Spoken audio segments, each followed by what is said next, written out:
Hamas is evil, Whoopi Goldberg's confusion, and spiritual warfare. That and more coming up.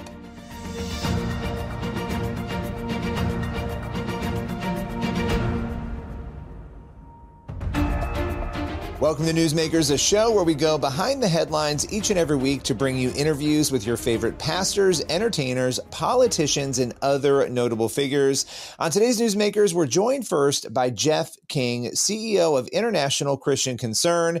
He's here to respond to the outrage that was sparked after The View host Whoopi Goldberg compared life in America to life under Iran's horrific dictatorship.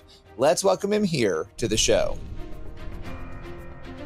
Whoopi Goldberg is in the headlines for some comments she made last week about Iran and America, essentially comparing, it seemed, based on what she said on the air, life in America to life in Iran. I'm joined by Jeff King today. Jeff, before we roll a quick clip so people can see what was said, what was your reaction when you first saw this segment? Oh, gosh, there were so many levels. The first one is a big head scratch. At the same time, I completely understand Whoopi and The View and what I'm watching. But let's just start with that. It's a complete head scratch, for the normal American. Let's say that. Yeah, I think, and there are a lot of reasons for that. There are people who are watching or listening right now who are very aware of life in Iran. You're an expert on persecution. You deal with this all the time. You talk a lot about Christian persecution, so we could kind of start there, and we'll do that in a moment. I want to play the clip, but this is sort of the world you live in, so you understand when somebody makes a comparison between life in a country that routinely finds itself at the top of the worst possible places for Christians to live in the world and for women to live and for other minority groups to live, and compares that to America, that becomes, as you were saying, a head scratcher. But before we get into all that, let's just roll a quick clip from The View so people can see what it is precisely that we're talking about. But let's just remember, too, the Iranians literally throw gay people off of buildings. They don't adhere to basic human rights. Listen, here's the thing. Let's not do that, because if we start with that, we have been known in this country to tie gay folks to the car. Where the Iranian regime is today in 2025 is nothing compared to the United States. Keep hanging black people. So it is not even the same. I couldn't step foot during this. Wait. That's not what you mean to say. It is the same. No, it's not. The year 2025 in the United States is nothing like if I step foot wearing this outfit into Iran. Listen, I'm sorry. Well, they wear like Iranian. No, I can't have my hair showing. I can't wear a skirt. I can't have my arms out. I'm telling you, I literally said it was up to the Iranian people. Yes, it is up to them. And that's why I am saying that it is the same. Murdering someone for their difference is not good, whoever does it. It's not good. So that's why I said you weren't saying what I heard was not what you meant. I think it's very different to live in the United States in 2025 than it is to live in Iran. Not if you're black. Not for everybody. Okay, Jeff, so that is the context for which we are speaking about right now. Let's just start with the persecution issue in Iran. Help people understand what life is like for Christians who are living there in that Muslim theocracy. Wow. So over 40 years, the Iranian regime, has tortured and assassinated Christians. And when, in the past, they were arresting the masses of Christians. And Billy, as you know, Christianity has grown so deep in Iran that actually they can't even arrest the masses anymore. But they're still arresting the leadership, the top influencers, arresting and then torturing. When I say torture, it's hard to imagine what this means for the average person. They go into Evin prison. It's a notorious place. It's known as the terror factory and the torture factory. So that gives you a little insight. But males and females are both raped. It's really satanic what they do, but absolutely have tried to crush Christians and Christianity. And all they've done really is built the Christian church in Iran over the decades. You know, it is interesting, and we see this, I think, from a Christian perspective, understanding that you can't stop the gospel, right? So, you know, all of these regimes, not just in Iran, all over the world, they'll try to do this where they try to crack down on Christianity, and you watch it grow, and you see millions of people become believers. You know, the underground church in Iran is apparently massive. It's, of course, hard to do a census of the church for obvious reasons, but how big do we think it is? How large do we think that underground, and it has to be underground because of what you just described, church is in Iran? You know, I don't have the latest stats on it, but it's known as probably the fastest growing church in the world, Billy. It's absolutely massive. And I'll tell you a little story. You know, in years past, we were involved in pulling pastors out of Iran. And you pull them into a neighboring country. You just let them breathe. You let them worship together, worship in freedom. Oh my gosh, I'll come to tears thinking about it. Really, really beautiful, beautiful experience. But one of those pastors, I was interviewing him, and I interviewed a bunch of them. And he said it was always amusing when the Western pastors came in and tried to teach evangelism to the Iranians. Because he said, look, here's, you know, they would have all their methods and everything in the U.S. way of do things. They said, that's not it at all. He says, here's how I do evangelism. I go to a party and I stand up and say, hey, I'm a Christian. And if you want to talk about Christianity or Jesus, I'm going to be back in the corner there. You come talk to me.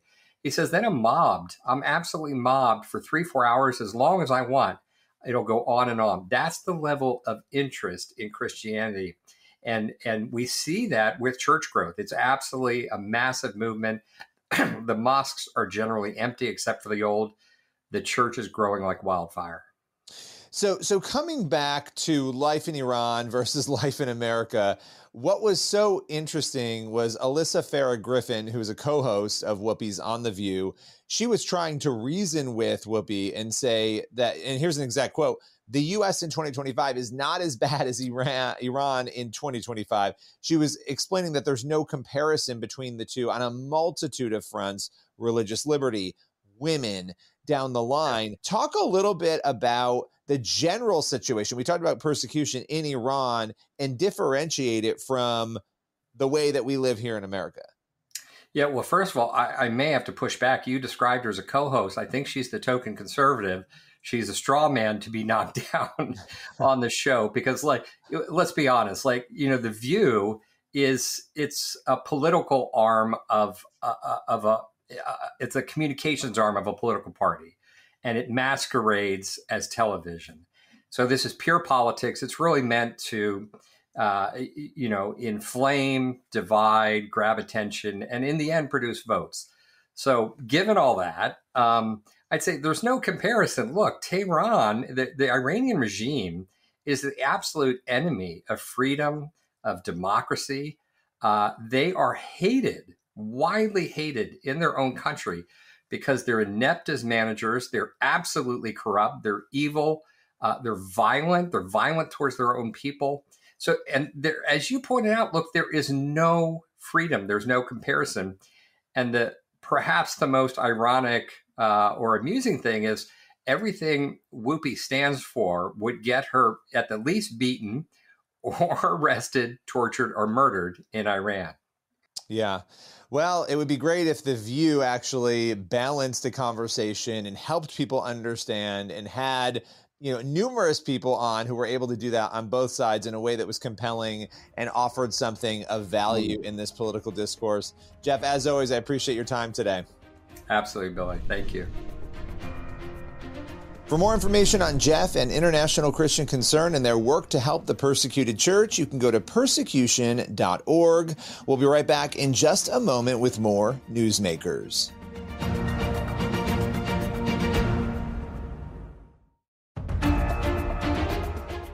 Welcome back to Newsmakers. Next up, Johnnie Moore, Executive Chairman of the Gaza Humanitarian Foundation, joins us to break down Hamas's latest evils and to describe his battle to help feed those struggling in Gaza. Let's welcome him here to Newsmakers.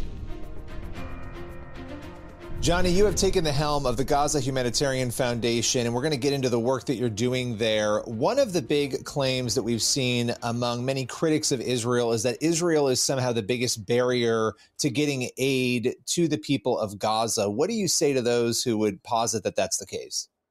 Now, I think the biggest barrier to getting aid to Gaza is a corrupt old system that has enabled the continuation of this war, that's enabled Hamas to steal the aid, to sell it to the Gazan people, to hoard the aid for their own fighters, and in a type of like exhaustion, with this process, and nobody tries anything different. I mean, which is what we're trying to do, actually. So we're trying to take a different approach, an approach that says it was a false choice that some of the aid had to be used for nefarious purposes, that we can actually protect the aid, give it for free to people.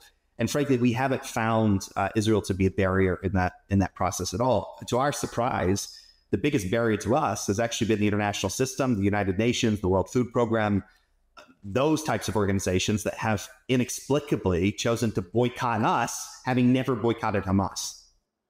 I was just going to say, it's interesting, having never boycotted Hamas, you often wonder, is the ideology the problem in some of these organizations, the refusal to place blame where blame should be, the refusal to say this was wrong, this was right. It seems like these international bodies, they either decline to do that, or at moments they side with the wrong party.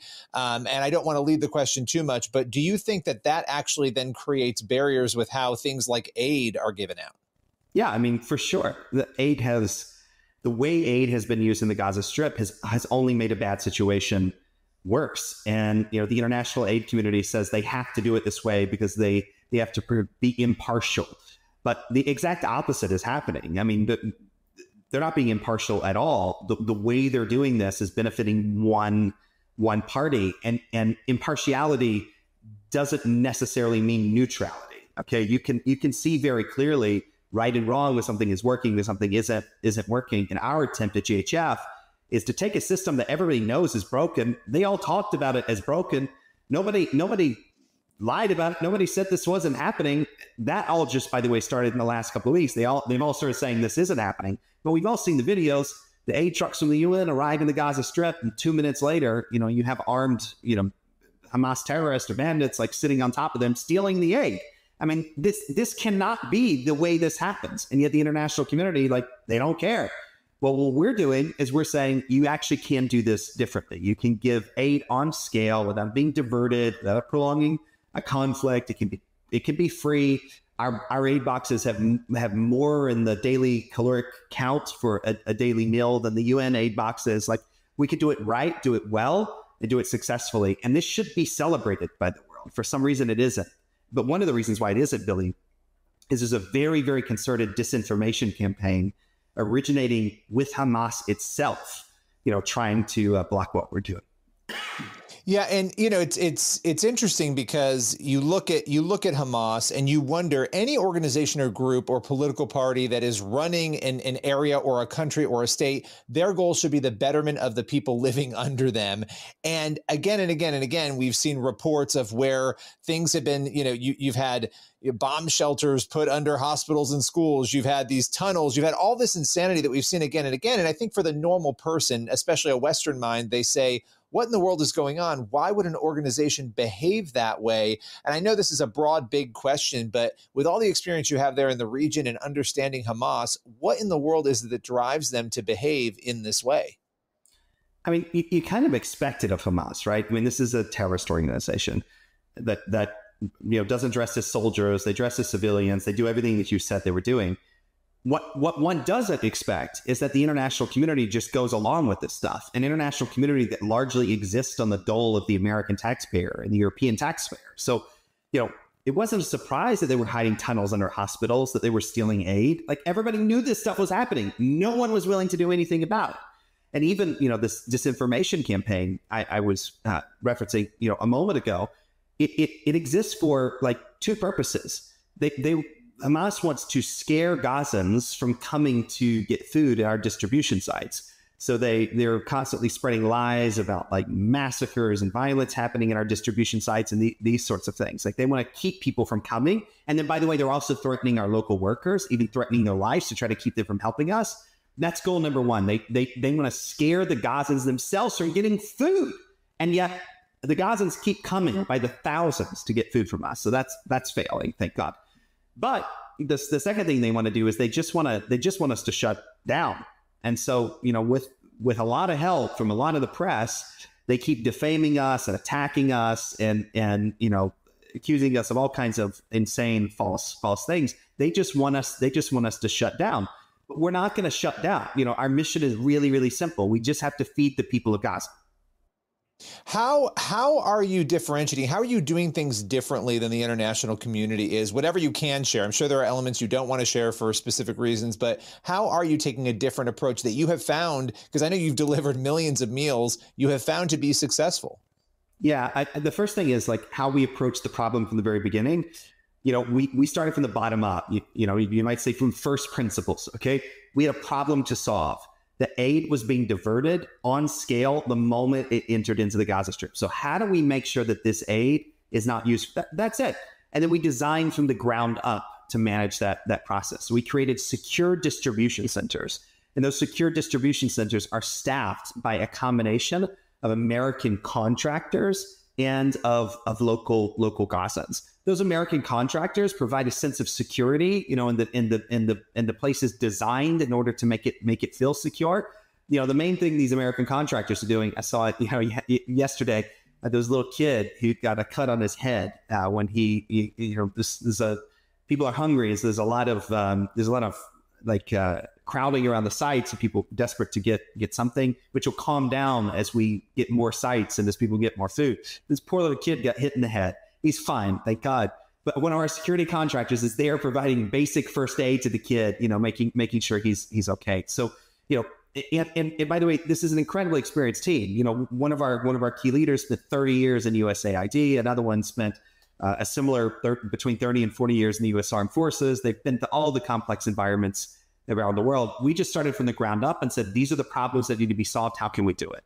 I mean, there's so much. We could go on for an hour because there's so many different elements here. But where can people go if they want to support, if they want to get more information, if they want to see what it is that you guys are doing day in and day out? Well, first of all, transparency is super, super important to us. So every day we release how many meals we provided. If it was an issue, we say it publicly. If we're trying something new, we say it publicly. It's in a short daily report. I post them on X. There's a GHF updates X account. You can go to ghf.org.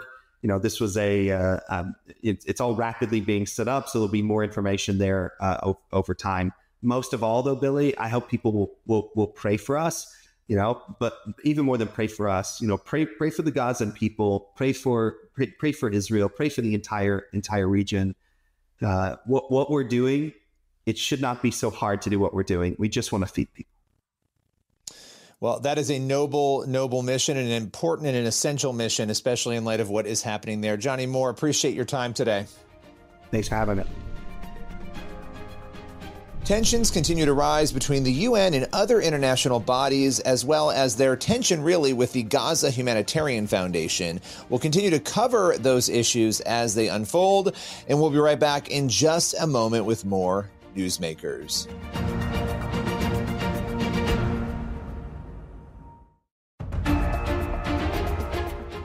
Welcome back to Newsmakers on the CBN News Channel. For our final segment, we are chatting with Pastor J.P. Pokluda, who's joining us to talk all about miracles, spiritual warfare, and revival.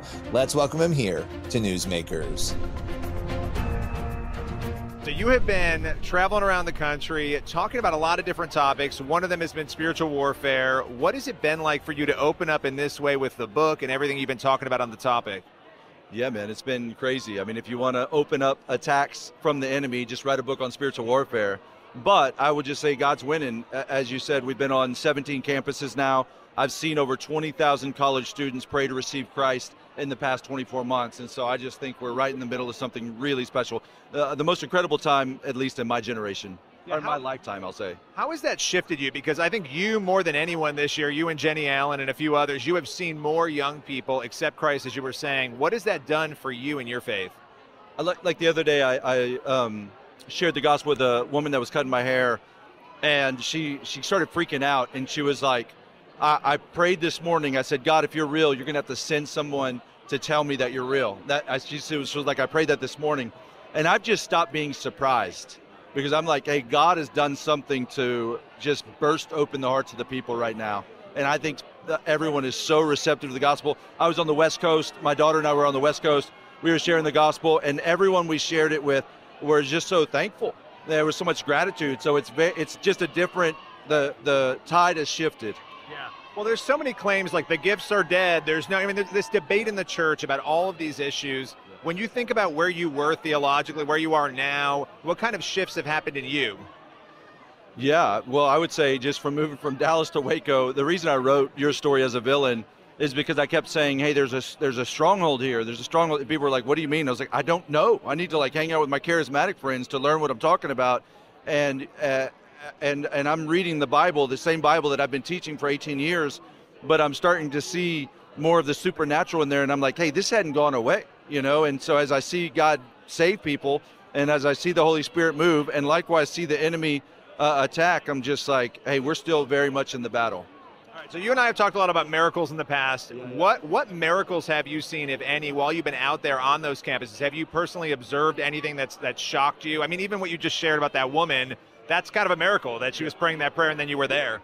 Yeah, absolutely. So we do baptisms. So we share the gospel, invite them forward, and then we do baptisms. And in the pond, I'm just hearing, you know, the different word, deliverance, freedom, you know, cutting, suicide ideation, healing from mental, you know, illness, physical ailments. I've heard physical healings in that water. And so not that the water's magical at all, but just that the Holy Spirit is supernatural. And so everywhere we've gone, we've seen some aspect of the supernatural working.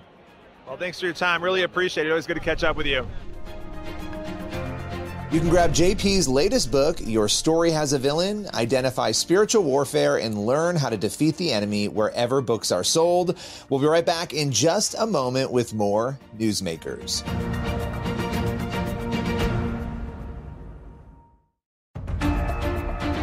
That's all for today's Newsmakers. Thank you for watching, and be sure to head on over to the CBN News YouTube channel. That's where you'll find the full interviews you saw on today's episode. We also want you to check out our new documentary. It's called Investigating the Supernatural Miracles. We traveled the entire country documenting some of the most incredible miracle claims. You can watch that at cbn.com/supernatural. As for this show, we'll see you again next week.